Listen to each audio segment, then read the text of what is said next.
Shalom saudaraku yang terkasih di dalam nama Tuhan Yesus Kristus. Selamat pagi dan salam sejahtera untuk kita semuanya. Saya Ardi, menyambut Anda di dalam renungan Kristen Saudara Rohani. Selamat datang kembali di dalam renungan dan siraman rohani pagi hari ini. Harapan kami, semoga saudara yang terkasih dalam keadaan sehat selalu. Kiranya damai dan sukacita Roh Kudus melimpah dan tercurah di dalam hati dan pikiran saudara saat ini. Sebelum kita mulai renungan kita pada pagi ini, marilah kita bersama-sama berdoa. Selamat pagi Allah Bapa di surga, Allah yang Maha Pengasih dan Maha Baik. Terima kasih untuk penjagaan-Mu semalaman sehingga kami bisa tidur dengan nyenyak. Terima kasih untuk pagi hari yang indah, yang Tuhan sediakan untuk kami. Tuhan, pada hari ini, kami anak-anak-Mu akan melakukan berbagai aktivitas. Kami akan bekerja, dan menjalankan tanggung jawab kami, kiranya Kau yang mampukan. Kami serahkan seluruh rencana dan agenda hari ini ke dalam tangan Tuhan. Biar Tuhan yang berkarya dan biarkan semua rencana sesuai dengan kehendak-Mu ya Tuhan Yesus yang baik. Ampuni dosa dan kesalahan kami Tuhan. Jadikan kami pribadi yang lebih baik setiap harinya. Terima kasih karena telah membolehkanku untuk kembali menghirup udara segar di pagi hari ini. Menikmati seluruh anugerah yang telah Engkau berikan kepadaku. Itu semua karena kebaikan dan curahan kasih yang nyata dari Engkau di kehidupanku. Haleluya! Dalam nama Tuhan Yesus, aku sudah berdoa. Amin.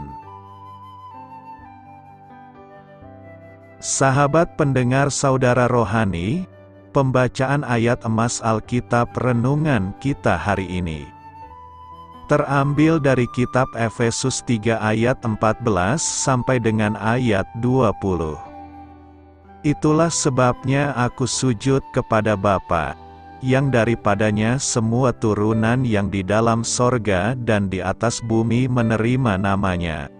Aku berdoa supaya Ia, menurut kekayaan kemuliaannya, menguatkan dan meneguhkan kamu oleh Roh-Nya di dalam batinmu, sehingga oleh iman-Mu Kristus diam di dalam hatimu dan kamu berakar serta berdasar di dalam kasih.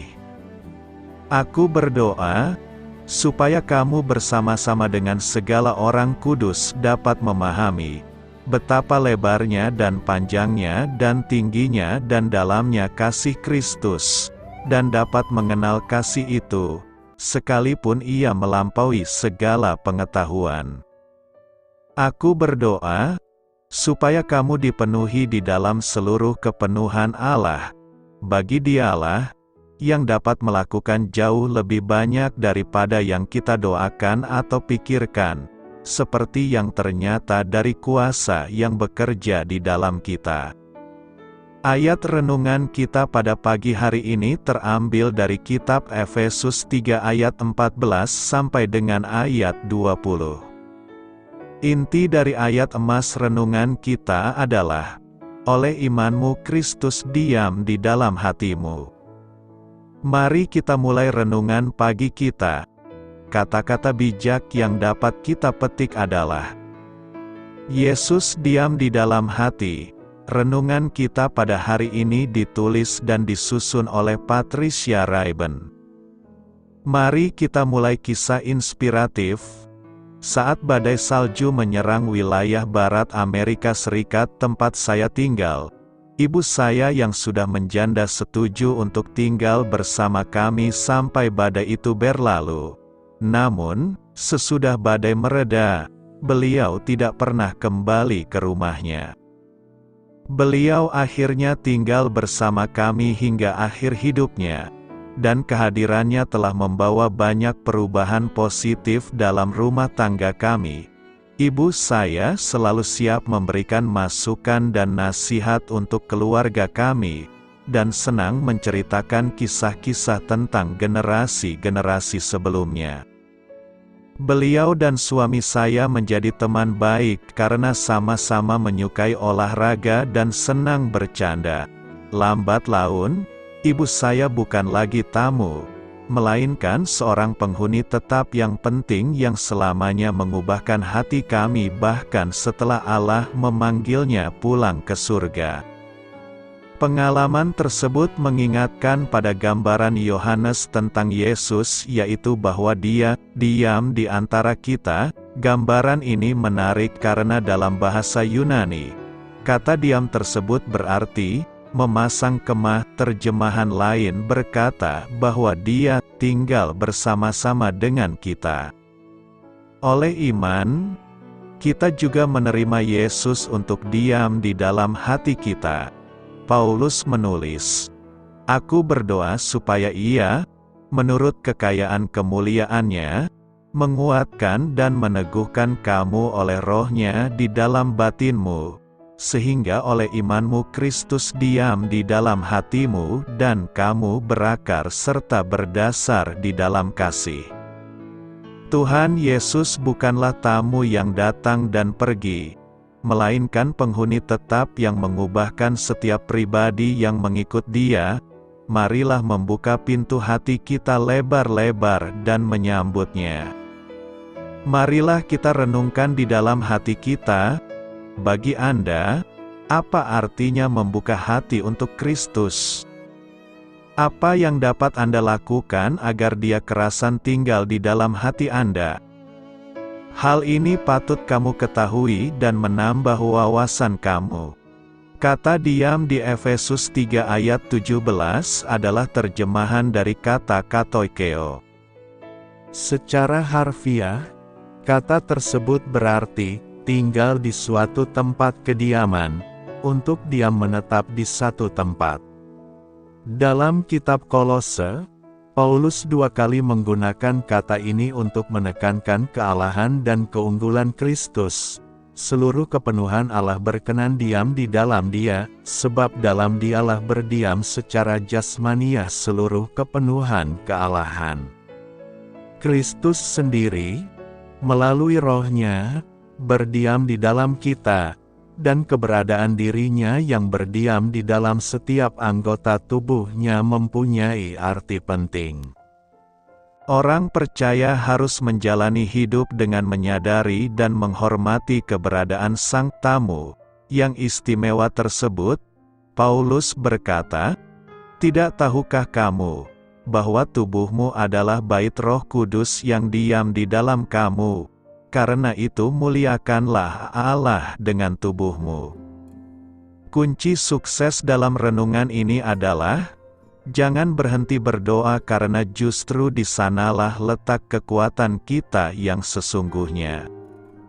Memperdalam akar iman dan bagi di Allah, yang dapat melakukan jauh lebih banyak daripada yang kita doakan atau pikirkan, seperti yang ternyata dari kuasa yang bekerja di dalam kita. Efesus 3 ayat 20. Ada saat-saat tertentu yang menjadikan alasan bagi kita untuk tidak berdoa. Entah karena aktivitas yang padat, kelelahan, beban hidup yang berat, rasa enggan dan malas yang begitu kuat. Firman Tuhan mengajarkan kita untuk terus berdoa. Jangan berhenti berdoa karena justru di sanalah letak kekuatan kita yang sesungguhnya. Semua hal bisa kita lakukan bukan karena kepandaian, keahlian dan kecerdasan yang ada dalam diri kita, melainkan karena ada kekuatan supranatural yang berasal dari Tuhan melalui doa itu sendiri. Rajin berdoa bukan berarti menjadikan kita malas bekerja. Justru sebaliknya, karena doalah Tuhan menjadikan pekerjaan kita berhasil dan beruntung. Jangan berkecil hati untuk berharap pada Tuhan. Jika semua disertai tekad kuat, berusaha terus tidak menyerah, bertekun di dalam Tuhan dan tetap menantikan Dia, apapun yang kita impikan dan rindukan pasti akan terwujud. Tuhan mendengarkan permohonan kita, bahkan Dia bisa melakukan hal-hal yang lebih besar dari yang kita doakan. Itulah Allah kita yang besar. Percayai dan lakukan firman-Nya, maka banyak hal besar yang akan diberikan pada kita. Betapa lebar dan dalamnya kasih Kristus. Efesus 3 ayat 18 berkata, "Aku berdoa, supaya kamu bersama-sama dengan segala orang kudus dapat memahami betapa lebarnya dan panjangnya dan tingginya dan dalamnya kasih Kristus." Dalam nas hari ini, Paulus ingin agar jemaat di Efesus menyadari betapa luasnya kasih Kristus, sehingga mereka dapat mengalami dan memahami kebesaran kasih-Nya secara menyeluruh. Dalam ayat sebelumnya, Paulus telah berbicara tentang rencana penyelamatan Allah yang melibatkan semua bangsa dan menyatakan bahwa kasih Kristus melebihi segala pengertian. Melalui doa ini, Paulus ingin agar jemaat memperoleh pemahaman yang lebih dalam tentang kasih Kristus yang tak terbatas. Ia menyebutkan dimensi-dimensi kasih Kristus yang meliputi lebar, panjang, tinggi, dan dalam. Ini bukanlah deskripsi fisik, tetapi gambaran untuk mengekspresikan betapa tak terbatasnya kasih Kristus.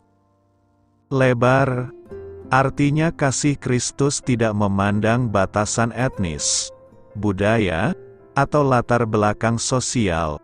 Kasih-Nya meluas untuk semua orang tanpa memandang perbedaan apapun.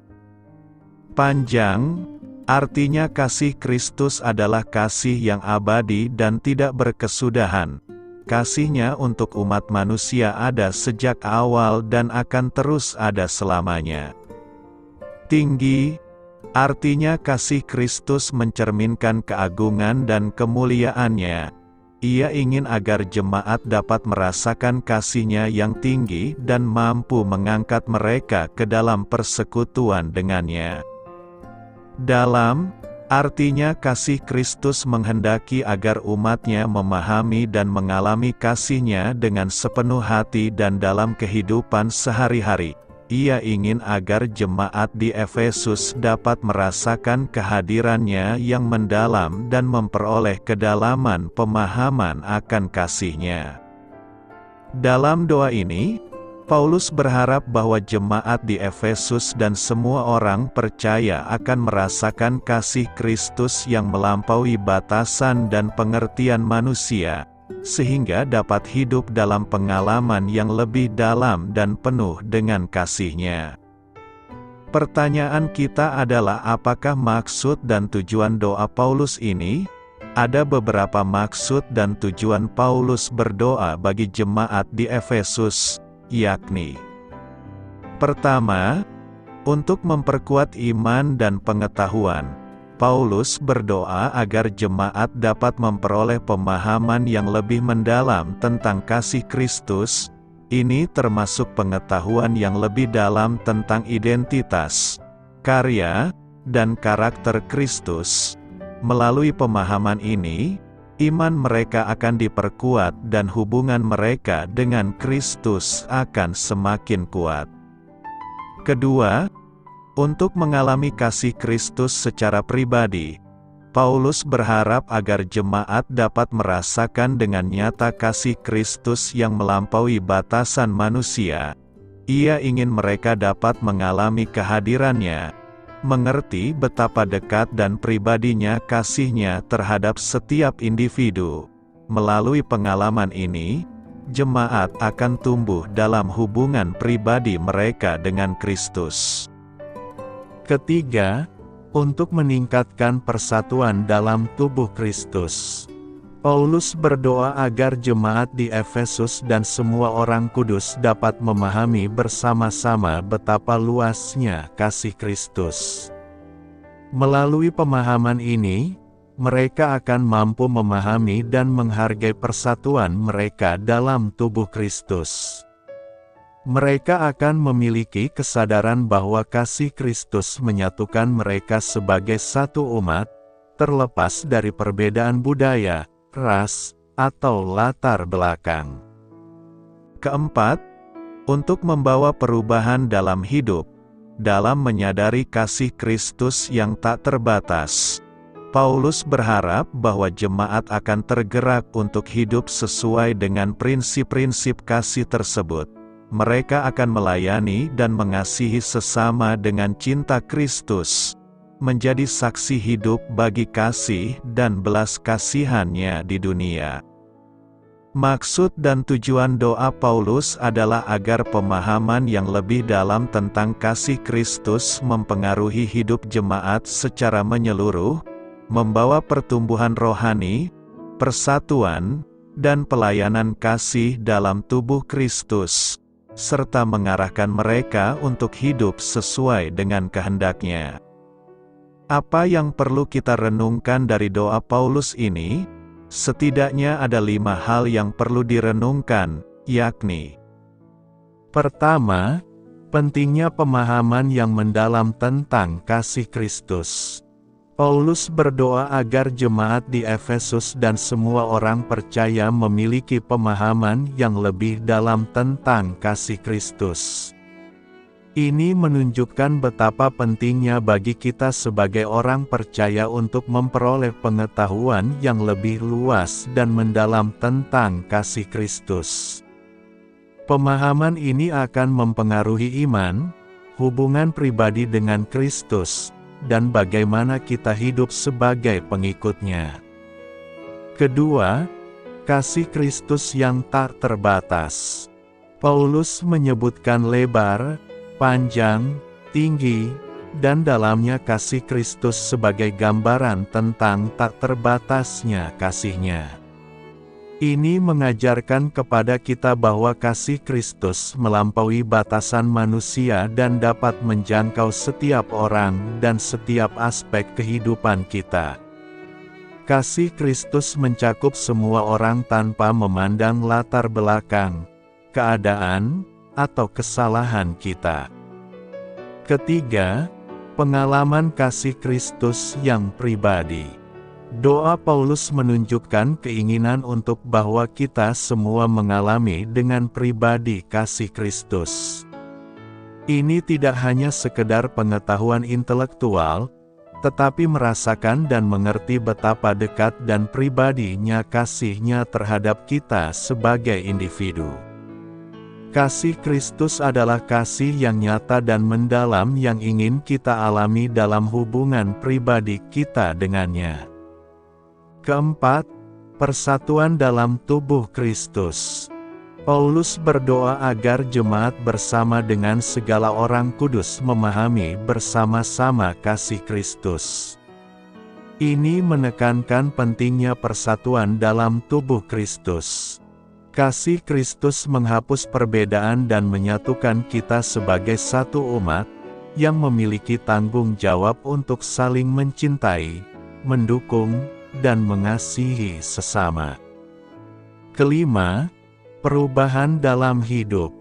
Doa Paulus menunjukkan bahwa pemahaman yang mendalam tentang kasih Kristus harus mempengaruhi hidup kita. Kasih Kristus harus menjadi motivasi dan standar dalam tindakan, sikap, dan pelayanan kita. Dalam pemahaman yang lebih dalam tentang kasih Kristus, kita dipanggil untuk hidup dengan cinta, memberikan kasih, dan menjadi cermin kasih dan belas kasihan-Nya kepada dunia di sekitar kita. Dalam merenungkan nas ini, kita diingatkan untuk mencari pemahaman yang lebih dalam tentang kasih Kristus, mengalaminya secara pribadi, bersatu dalam kasih di dalam tubuh Kristus, dan membiarkan kasih Kristus membawa perubahan dalam hidup kita. Karena itu, nas hari ini mengingatkan kita akan pentingnya kasih Kristus sebagai inti iman Kristen dan mengajak kita untuk hidup dengan cinta dan kasih dalam segala aspek kehidupan kita. Tuhan melakukan jauh lebih banyak. Efesus 3 ayat 20-21 berkata, "Bagi Dialah, yang dapat melakukan jauh lebih banyak daripada yang kita doakan atau pikirkan, seperti yang ternyata dari kuasa yang bekerja di dalam kita. Bagi Dialah kemuliaan di dalam jemaat dan di dalam Kristus Yesus turun-temurun sampai selama-lamanya. Amin. Kita pasti banyak meminta kepada Tuhan dalam doa-doa kita setiap hari. Menurut kita, apa yang kita minta dalam doa-doa itu sudah lebih dari cukup untuk hidup kita. Dalam nas hari ini dikatakan bahwa Allah melakukan lebih banyak daripada yang kita doakan atau pikirkan, seperti yang ternyata dari kuasa-Nya yang bekerja dalam kita. Atau dengan kata lain, Allah melakukan sesuatu melalui kita orang biasa yang menurut ukuran manusia tidak bijak, tidak terpandang, yang hina, yang bodoh, dan yang lemah. Seringkali manusia melihat penampilan luar kita, tetapi Allah selalu melihat hati seseorang yang biasa untuk mengerjakan pekerjaan yang luar biasa. Adapun ciri-ciri atau kualifikasi hati orang biasa yang mengerjakan pekerjaan luar biasa adalah sebagai berikut.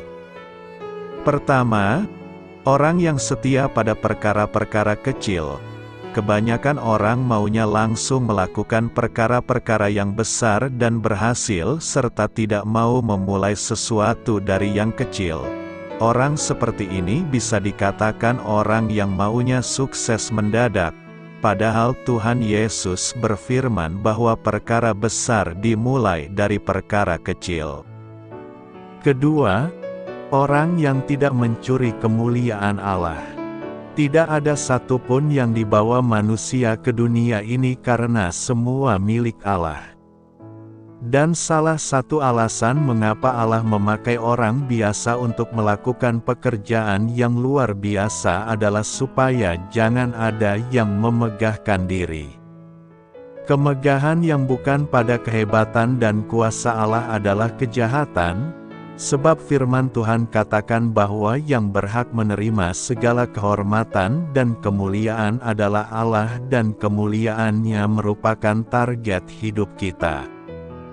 Ketiga, orang yang sabar dan tekun. Semua pelayan Tuhan atau semua orang yang dipakai Tuhan adalah orang yang tidak langsung siap dipakai Tuhan. Artinya ia harus siap diproses Tuhan dengan caranya ibarat ranting yang mau berbuah lebat, harus bersedia dikerat dan dibersihkan supaya makin lebat buahnya. Dan jika kita ingin mengerjakan perkara-perkara besar, kita harus siap diproses oleh Tuhan dengan sabar dan tekun. Keempat, orang yang mau menyelesaikan apa yang telah dimulai. Ada beberapa orang yang bisa memulai sesuatu dengan baik tetapi tidak mampu menjalani proses hidup dan menyelesaikan dengan baik. Itu disebabkan karena terdorong oleh emosi yang besar atau terlalu yakin dengan apa yang dikatakan orang lain terhadap dirinya tentang sesuatu yang baik saja tanpa diuji kebenarannya terlebih dahulu sehingga kita terlalu percaya diri. Dan saat mereka menghadapi tantangan dan kesukaran, mereka menyerah. Dan tentu Allah tidak memakai orang yang demikian. Kelima, orang yang memiliki hikmat Allah. Banyak orang memiliki karunia, tetapi mereka tidak memiliki hikmat apapun. Ada juga yang berhikmat tetapi tidak digunakannya. Padahal tanpa hikmat, kita tidak akan pernah berhasil dalam apapun juga termasuk pelayanan.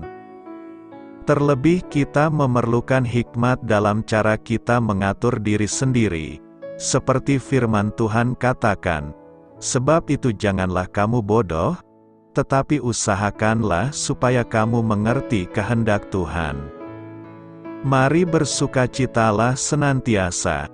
Kalau kita yang adalah orang biasa tetapi dipakai Allah untuk mengerjakan pekerjaan yang luar biasa yaitu menjadi pelayan Tuhan dan memberitakan firman Tuhan. Amin. Tuhan Yesus memberkati. Karena itu, Percayalah kepada Tuhan yang mampu memberikan yang terbaik bagi kita melebihi apa yang kita minta dalam doa-doa kita. Bagaimana kita dapat berakar dan berpijak pada kasih? Setelah menjelaskan kepada jemaat di Efesus tentang kehidupan baru yang luar biasa yang diberikan Allah kepada mereka melalui kasih karunia melalui iman kepada Yesus Kristus, Paulus menambahkan bahwa ia berdoa bagi mereka. Bagian dari doa Paulus mencakup pernyataan bahwa mereka berakar dan berlandaskan kasih. Salah satu bagian dari doa Paulus adalah ini: "Semoga Kristus diam di dalam hatimu karena imanmu, supaya kamu, yang berakar dan berdasar di dalam kasih, mempunyai kekuatan untuk memahami bersama-sama dengan semua orang kudus apa itu lebar dan panjang, tinggi dan dalamnya, dan untuk ketahuilah kasih Kristus, yang melampaui pengetahuan, supaya kamu dipenuhi dengan seluruh kepenuhan Allah." Paulus menceritakan bagaimana ia berdoa bagi jemaat di Efesus kepada Allah yang merupakan pencipta seluruh umat manusia, Dia yang menjadi asal mula nama setiap keluarga di bumi. Dia mempunyai kuasa untuk mengabulkan permohonan doa, jadi Paulus menekankan bahwa ini bukanlah doa kosong. Juga tidak dipanjatkan kepada seseorang yang tidak dapat mengabulkan permohonannya. Dia memiliki kekayaan dan kemuliaan, bukti lain bahwa Allah mempunyai kuasa untuk menjawab doa. Paulus meminta kepada Yang Maha Besar ini agar Dia mengaruniai orang-orang percaya di Efesus, dikuatkan dengan kuasa melalui Roh-Nya di dalam batin manusia. Paulus memahami bahwa Allah telah memberikan Roh Kudus-Nya kepada setiap orang yang percaya kepada Yesus Kristus, dan ia memahami bahwa kuasa Allah dalam kehidupan seseorang akan datang melalui Roh Kudus yang ada di dalam dirinya. Paulus meminta agar orang-orang percaya dikuatkan batinnya oleh Roh yang ada di dalam diri mereka.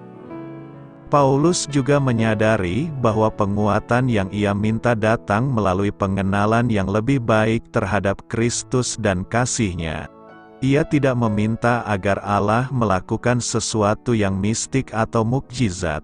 Namun ia mengizinkan mereka untuk benar-benar memahami hal-hal tentang Allah dan Kristus yang telah diwahyukan kepada mereka. Paulus memohon kepada Tuhan agar mereka dikuatkan dalam pengetahuan ini, namun mengakui bahwa mereka telah berakar dan berlandaskan kasih. Berakar dan berlandaskan kasih ini adalah sesuatu yang telah Allah capai bagi jemaat di Efesus, dan bagi semua orang percaya, sebagaimana dijelaskan oleh Paulus, khususnya dalam Efesus 1 ayat 4-14. Seperti yang ditunjukkan oleh kata kerja erizomenoi dan tetemeliomenoi dalam Efesus 3 ayat 17 dan penggunaan kata kerja pasif sempurna dari keduanya. Allah sendiri telah menggenapi pengakaran dan landasan kasih kita. Karena kita berakar dan berlandaskan kasih, dan kita memperoleh kehidupan baru yang luar biasa ini karena kasih karunia melalui iman. Kristus dapat betah di hati kita melalui iman.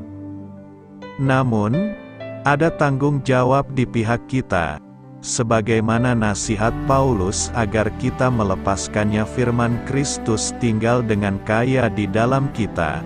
Kita harus secara aktif mengejar persekutuan dengannya melalui firman-Nya. Kristus sudah tinggal di dalam kita melalui Roh Kudus-Nya, dan kita harus mengizinkan Dia betah di dalam kita. Salah satu hasil dari pertumbuhan dan pendewasaan seperti ini adalah kita dapat memahami betapa besarnya kasih-Nya, begitu besarnya, bahkan melampaui untuk diketahui. namun Paulus berdoa agar kita benar-benar mengetahuinya. Karena Tuhan telah mengakar dan mendasari kita dalam kasih-Nya sendiri, kita dapat hidup dalam hubungan dan persekutuan dengannya, semakin mengenal kasih-Nya yang luar biasa setiap hari. Itulah yang Paulus doakan bagi jemaat Efesus, dan itulah kekayaan warisan kita di dalam Allah, sebagaimana Dia juga telah memberkati kita dengan segala berkat rohani di sorga dalam Kristus. Salah satu berkat besar itu adalah kenyataan bahwa Tuhan telah mengakar dan mendasari kita dalam kasih-Nya. Apa artinya Allah dapat melakukan jauh lebih banyak dari yang kita doakan atau bayangkan dalam Efesus 3 ayat 20? Dalam Efesus 3, Rasul Paulus memanjatkan doa kepada Allah Bapa atas nama jemaat orang percaya di Efesus. Gereja di sana terdiri dari campuran orang percaya Yahudi dan bukan Yahudi. Keinginan Paulus yang sungguh-sungguh adalah agar mereka dipersatukan dalam pengetahuan dan pengalaman kasih Kristus, dan membagikan kasih itu dengan murah hati satu sama lain. Saat Paulus mengakhiri doanya, dia memuji, menyatakan bahwa Allah dapat melakukan jauh lebih banyak daripada yang kita doakan atau bayangkan, sesuai dengan kuasa yang bekerja di dalam kita. Paulus mempunyai kebiasaan memohon agar Tuhan melimpahkan berkat rohani yang sangat berharga kepada orang-orang percaya yang berada di bawah asuhannya. Oleh karena itu, sejak kami mendengar tentang kamu, kami tidak henti-hentinya mendoakan kamu. Kami terus memohon kepada Tuhan untuk memenuhi Anda dengan pengetahuan tentang kehendak-Nya melalui semua kebijaksanaan dan pemahaman yang diberikan Roh, sehingga Anda dapat menjalani kehidupan yang layak bagi Tuhan dan menyenangkan Dia dalam segala hal, menghasilkan buah dalam setiap pekerjaan baik, bertumbuh dalam pengenalan akan Allah, dan dikuatkan dengan segala kuasa menurut keperkasaannya yang mulia, supaya kamu mempunyai ketekunan dan kesabaran yang besar. Dalam Efesus 3 ayat 20, Paulus menggunakan istilah unik untuk mengungkapkan kemampuan Allah yang berlimpah untuk bekerja melampaui doa, pikiran, dan bahkan impian kita. Terjemahan bahasa Inggris dari istilah ini mencakup immeasurably more, exceedingly berlimpah di atas segalanya, infinitely more, above and beyond, dan far more kelimpahan melampaui segalanya. Tiga ciri utama karakter Allah muncul dalam pernyataan Paulus bahwa Allah dapat melakukan lebih dari yang kita doakan atau bayangkan. Unsur pertama yang kita lihat adalah kedaulatannya. Fakta bahwa Tuhan berdaulat berarti bahwa Dia memiliki hikmat, kuasa, dan otoritas untuk melakukan apapun yang Dia pilih. Tidak ada batasan mengenai apa yang Tuhan dapat lakukan sebagai jawaban atas doa-doa kita karena kemampuannya jauh melampaui apa yang kita doakan, impikan, atau bahkan pahami. Ciri kedua yang kita lihat adalah kemahakuasaan. Tuhan, Bapa Surgawi kita mempunyai segala kuasa atas segala sesuatu pada segala waktu. Dia memanifestasikan kuasa-Nya yang besar dalam banyak cara. Kita melihatnya dalam penciptaan dan mukjizat-Nya. Di Efesus, Allah menyatakan kemahakuasaan-Nya dengan menyatukan orang-orang Yahudi dan bukan Yahudi ke dalam satu keluarga, sebuah rumah yang bersatu bagi Roh-Nya untuk berdiam melalui iman kepada Yesus Kristus. Kemuliaan Allah adalah sifat ketiga yang diungkapkan dalam pujian Paulus. Setiap tindakan berdaulat dan penuh kuasa yang dilakukan Tuhan sebagai jawaban atas doa memancarkan keagungannya. Ketika Tuhan melakukan lebih dari yang kita doakan atau bayangkan, Dia menerima kemuliaan. Imajinasi kita yang sempit dan doa-doa kita yang lemah tidak dapat membatasi kekayaan anugerah Tuhan. Saat kita menyadari semua yang telah Tuhan lakukan bagi kita dan di dalam kita, gerejanya, kita hanya bisa kagum akan kebaikan dan kemuliaan-Nya. Jika Anda pernah terpesona oleh jawaban doa, maka Anda telah mengambil contoh makna dari Efesus 3 ayat 20. Paulus sedang mengajarkan kepada para pembacanya apa yang ia sendiri sudah ketahui, bahwa tidak mungkin memohon terlalu banyak kepada Tuhan karena kemampuannya untuk memberi jauh melebihi kemampuan orang percaya untuk meminta atau membayangkan. Pikiran kita melampaui perkataan kita, namun kuasa Allah untuk bertindak melampaui semuanya. Sang Rasul mengulangi kembali apa yang telah diumumkan Sang Pemazmur, "Besarlah Tuhan kami dan perkasa dalam kuasa-Nya, pengertiannya tidak terbatas." Betapapun besarnya permintaan kita, Tuhan dengan kuasa-Nya yang tiada taraf dapat memberikan lebih dari yang kita minta, dan jauh melampaui apa yang dapat kita bayangkan dalam pikiran kita yang terbatas.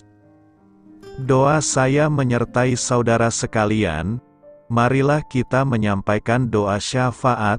Tuhan Yesus yang terkasih, selama Engkau diam di dalam hatiku, bentuklah aku menjadi semakin serupa denganmu. Amin. Sampaikan harapan dan permintaan saudara kepada Tuhan.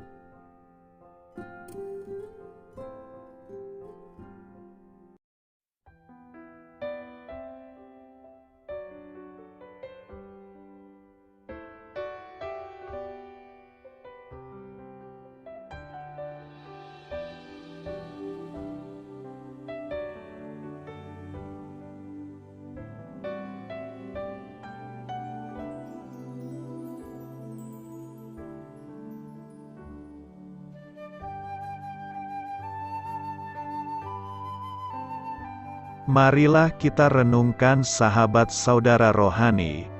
Demikianlah renungan firman Tuhan pagi hari ini. Semoga menjadi berkat dalam hidup kita.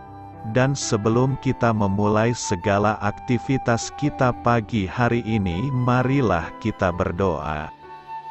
Selamat pagi Bapa, malam hari telah berganti pagi. Kehidupan baru telah Engkau berikan kembali bagi kami. Bapa Surgawi, tolonglah aku menyadari kebutuhan orang lain, supaya aku dapat membagikan apa yang telah Engkau berikan kepadaku. Pada saat aku membutuhkan, berilah aku keyakinan bahwa Engkau akan mencukupkanku, melalui orang-orang yang mengasihi-Mu, bukan karena kami pantas atau layak, namun karena kasih karunia-Mu kami boleh ada, sebagaimana kami ada di pagi hari ini. Terima kasih Tuhan, atas kesempatan baru yang telah Tuhan berikan kepada kami, untuk bisa memperbaiki diri agar kami bisa lebih layak di hadapan-Mu. Hari ini kami serahkan semua perkara dan kesulitan yang akan kami lalui ke dalam tangan-Mu. Biarkanlah kami bisa memuliakan-Mu dalam segala aktivitas yang akan kami lakukan. Amin.